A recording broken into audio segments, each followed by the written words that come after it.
Perilaku orang ini memang suka ngomong gitu ya. Coba aja berani terang-terangan ngomong sama saya.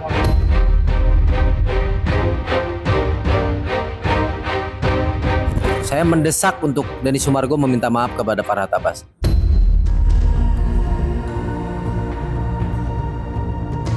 Yang kotor itu yang ngomong kotor. Lihat perilakunya dia. Kalau saya pengacara, saya dokter. Kalau yang ngomong itu yang kotor.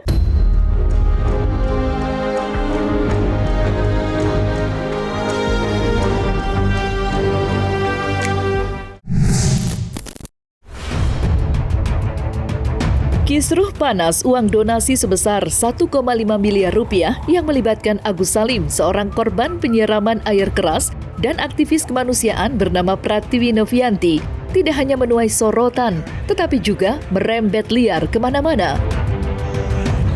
Bahkan nama selebritis Denny Sumargo pun ikut terseret. Hal itu bermula ketika potongan video berisi kekecewaan Farhad Abbas selaku kuasa hukum Agus Salim menyuarakan atas gagalnya mediasi yang diusung Denny menjadi viral di jagat maya. Sebuah unggahan yang kemudian dikomentari dengan nyeleneh oleh Denny Sumargo. Uniknya, komentar mengejutkan Denny ternyata sampai pula ke telinga Farhad Abbas yang sontak memberikan tanggapan keras. Lantas, seperti apa Farhad Abbas menanggapi ucapan yang ditulis oleh Denny Sumargo? Perilaku orang ini memang suka ngomong gitu ya. Coba aja berani terang-terangan ngomong sama saya, ya. Berani dia menghina saya, ya. Denny, lu ngomong kasar, gua hajar lu kalau berani ngomong sama saya.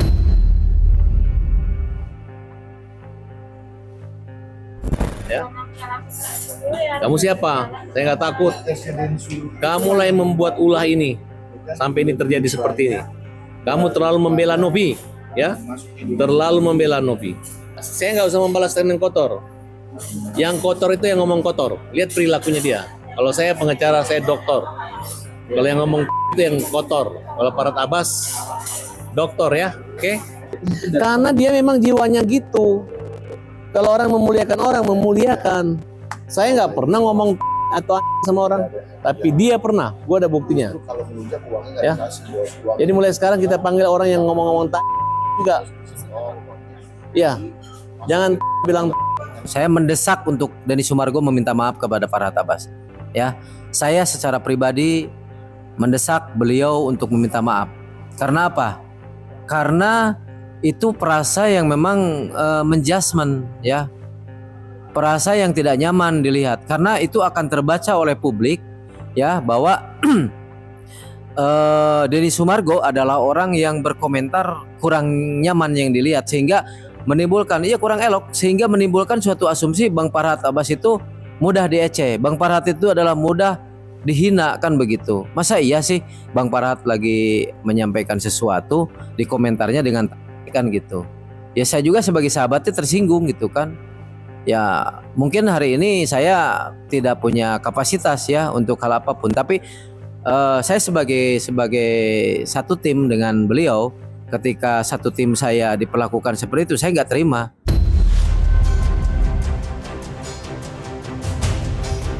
Komentar Denny Sumargo tampak benar-benar memantik kekecewaan mendalam dari Farhad Abbas serta deretan advokat pembela Agus Salim. Namun, alih-alih meminta maaf dan memenuhi desakan Raden Dadan Mariana, Denny justru membuat gebrakan baru. Ia pasalnya, melalui media sosial, Denny memberikan klarifikasi mengenai maksud kata yang dituliskannya dalam video Farhad. Menurutnya, kata itu bukanlah kata kasar, melainkan serapan dari bahasa Korea yang justru memiliki arti baik di baliknya. Berani lo ngomong gitu sama gue, ya? Lu di mana? Gue nggak lihat lu. Densu pernah ngomong sama saya, Farhad, saya mau memediasi. Syaratnya nggak boleh bawa kamera, hanya boleh kamera dia. Nggak boleh bawa wartawan. Emang lu siapa, Den? Lu mau, lu yang bikin heboh, kemudian lu mau damai, yang penting semua nonton media lu. Enggak, Den. Indonesia ini merdeka. Lu siapa? Dialah yang membiarkan, kalau tidak selesai harusnya selesai kemarin. dia buru-buru ke Korea. Kalau dia misalnya selesai damai aja, malah dia nunggu Novi dengan Icang dia.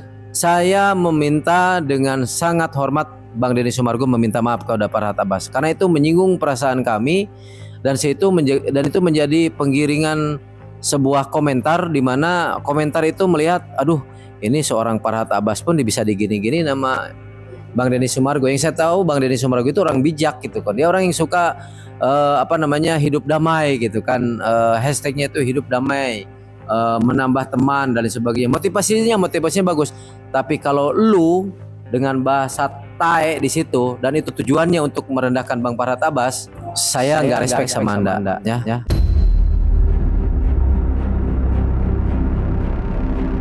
Terlepas dari terseretnya nama Denny Sumargo, sepak terjang Farhat Abbas dalam membela Agus Salim memang telah memantik beragam reaksi masyarakat luas, khususnya dari rekan seprofesinya.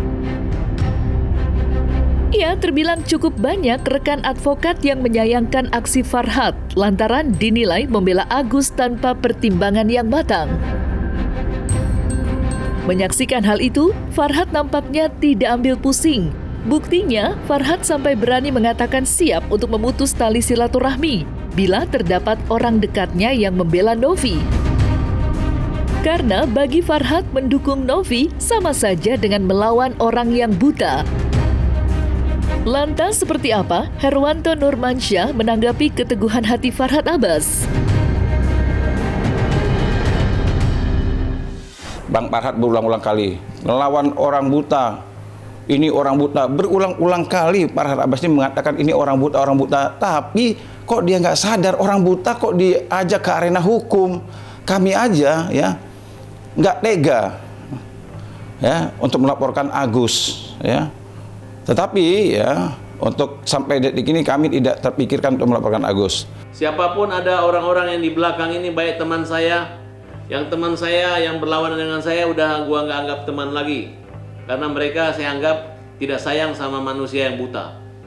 Kalau misalnya masih orang-orang normal lu lawan sih, gue sih masih anggap wah mungkin lu pengen ngetop. Tapi kalau udah lawan orang buta, lu nyerang gue, berarti lu gak usah berteman sama gue lagi deh. Karena teman gue adalah orang-orang yang punya tingkat kemanusiaan gitu. Karena sebenarnya banyak celah hukum ya yang dilakukan oleh pihak Agus ini sebenarnya banyak. Cuman kita pertimbangkan. Aduh, ini pengacara mereka ini mau berantem aja kerjanya, mau ribut-ribut aja gitu. Katanya kalau ribut lawan Farhat tok gitu kan. Pokoknya siapa yang lawan orang buta, melawan pembela kaum lemah, ya. Kalau nggak kalah buta, udah itu aja. Masuk neraka. Kalau nggak kalah masuk neraka. Hati-hati kalau masuk TV lawan Farhat Abbas ya. Farhat Abbas ini pembela kaum yang lemah. Kalau kalian lawan saya nanti terbalik-balik, kalian fitnah-fitnah klien saya, nanti yang lemah kalian gitu. Semakin kalian mengecilkan Agus, kalian semakin kecil. Jadi kalau emang yang gue pikirin, ya memang lu gak punya pikiran. Kita sebagai advokat ya, tentu dituntut berperilaku dan bersikap yang baik dan mampu menunjukkan ya cara berpikir kita, ya, cara memberikan nasihat kita, ya, mengambil keputusan dengan baik dan benar, ya, agar apa? Agar klien kita tidak tercebur dalam permasalahan. Tugas seorang advokat adalah menarik kliennya dari permasalahan, bukan menceburkan kliennya ke dalam permasalahan. Apalagi kliennya ya secara fisik sedang mengalami penderitaan, ya, matanya tidak bisa melihat. Kok tega-teganya berulang kali dia mengatakan kalau berhadapan dengan kami bukan berhadapan dengan Farhat Abbas tapi berhadapan dengan orang buta. Berulang-ulang kali mengatakan orang buta, tapi kok nggak sadar kenapa orang buta ini kok ditarik masuk dalam permasalahan hukum, bawa ke sana, bawa ke sini. Ya ini menurut saya tolonglah gunakan hati nuraninya. Nah, oleh karena itu kita minta kepada kepolisian untuk memperlakukan Agus agak istimewa. Karena Agus ini buta dan sakit. Harus jemput bola agar Agus bisa datang atau polisi datang diperiksa, kemudian proses naikkan penyidikan, kalau perlu ditahan orang-orang yang melanggar hukum itu. Siapapun yang dari kuasa hukumnya Pak Farhat Abbas, kebetulan adik saya juga ya. Kemudian Novi juga saya nggak kenal siapa orangnya, ya, yang mempunyai inisiasi sebagai inisiator. Sebaiknya menurut hemat saya ini dilakukan aja secara restoratif justice, diselesaikan secara kekeluargaan. Apakah betul peristiwa ini seperti ini, dicari hal-hal yang positif. Kemudian peruntukan uang ini bisa nggak dilakukan sesuai dengan apa yang diharapkan oleh para donatur. Nah, kembali lagi para donatur, kalau memang donatur itu rela ikhlas untuk memberikan kepada si Agus tentang pengobatannya atau kepentingan lain, itu lain lagi ceritanya gitu loh. Kan kita butuhkan sekarang pendapat daripada para donatur, ikhlas nggak kalian? Kebetulan keluarganya susah kan gitu ya. Nah, mau dibutuhkan untuk kepentingan yang lain, rela nggak, ikhlas nggak? Kalau mereka ikhlas ya saya rasa sah-sah saja. Uang itu di luar daripada donasi itu juga disalurkan situ, sepanjang tidak berkeberatan, walaupun awal mula adalah untuk biaya pengobatan.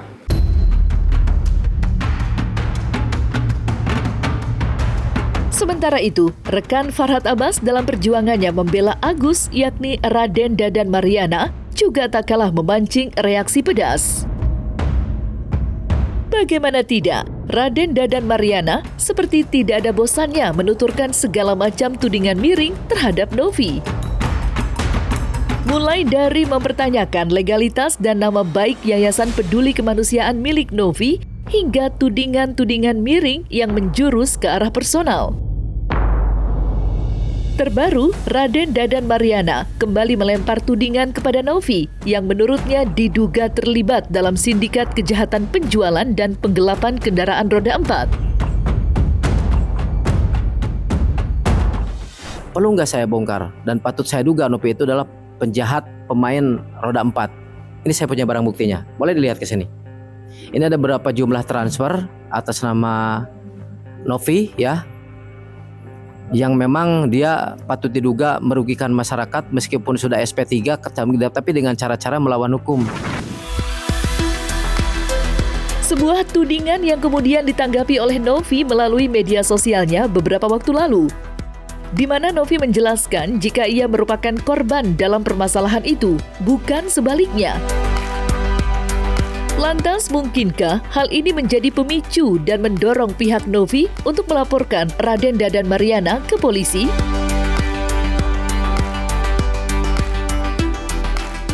Kalau seandainya ada kuasa hukumnya ya, yang sudah mencemarkan, baik menyerang kehormatan, apalagi menyebarkan berita-berita, ada yang ngomong tabayun, tapi orang yang ngomong tabayun ini sebelum tabayun ngoceh sana, ngoceh sini, ngomong ini, ngomong itu, semua diomongin semua.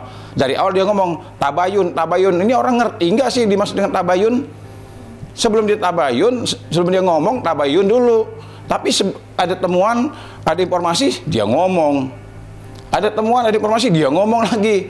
Ini ngerti nggak orang yang ngomong tabayun ini nanti ya, orang yang ngomong tabayun ini ya, tapi ternyata dia baru dapat informasi langsung ngomong, nah percayalah ya, ini nanti malam ya kita akan meeting nih sama Novi nih ya. Perihal hal tersebut pembelajaran juga buat warga masyarakat termasuk saya pribadi ya. Jadi harus bisa membedakan mana judgment, mana statement, dan mana question. Itu kan sering dibahas. Kalau konjungsi kata pertanyaan ya pertanyaan, nggak bisa dirubah. Itu yang pertama ya. Terus yang selanjutnya saya juga kemarin meminta maaf kepada Mbak Novi secara pribadi. Tapi kalau memang secara tim pembela Agus, ternyata terbukti pelaporan itu kita laporkan kepada pihak yang berwajib terkait pasal 369. Nah, yang saya mau tegaskan di sini adalah ketika seseorang melakukan kesalahan atau tidak melakukan kesalahan yang berdampak orang itu tersinggung, nggak ada salahnya kok. Kita meminta maaf, nggak ada salahnya. Itu pun menjadi pertimbangan hukum, pertimbangan etika sosial di kemudian hari. Kalau salah ya minta maaf. Saya minta maaf kalau memang tersinggung ya. Nah, tapi harus bisa membedakan di saat pemikiran yang lagi kacau, kehilangan nalar baik, ketika lihat klien kita yang makin terpurukkan gitu. Tentunya juga harus berimbang. Kemungkinan besar kami akan melakukan upaya hukum juga. Agar apa? Agar orang-orang yang mendapat informasi, mencari informasi, terus juga menyampaikan hal-hal yang menurut saya ini kurang elok. Apalagi tadi saya lihat tuh di YouTube, ini ada perkara walaupun SP3, sudah tahu di SP3 masih diomongin juga. Nah ini, percayalah nih, ini sahabat saya ini benar-benar kelihatannya sudah oversight, ya, udah oversight, ya. Ini berpotensi, ya, dia ini akan menghadapi permasalahan hukum, ya, yang benar-benar akan membuat dia nanti dalam kondisi yang sulit, gitu. Harapan saya tidak ingin menciptakan suasana gaduh dalam ruang publik. Maka kami lebih cenderung ada 2 tim yang dibentuk oleh Novi, cenderung hanya memiliki prinsip untuk melawan atas tuduhan-tuduhan itu. Sekaligus kami memiliki rencana untuk melakukan pelaporan balik. Jangan dianggap bahwa letak pertanggungjawaban pidana ini hanya kepada Novi. Itu keliru. Letak pertanggungjawaban pidana itu juga orang yang telah melakukan hoaks, menyerang Novi secara pribadi. Itu baik dilakukan orang ketiga maupun para lawyernya. Karena di dalam ruang publik, menurut saya, lawyer tidak menyampaikan informasi yang terukur, yang tidak boleh tendensius lalu menyerangkan personal, dalam hal ini Novi.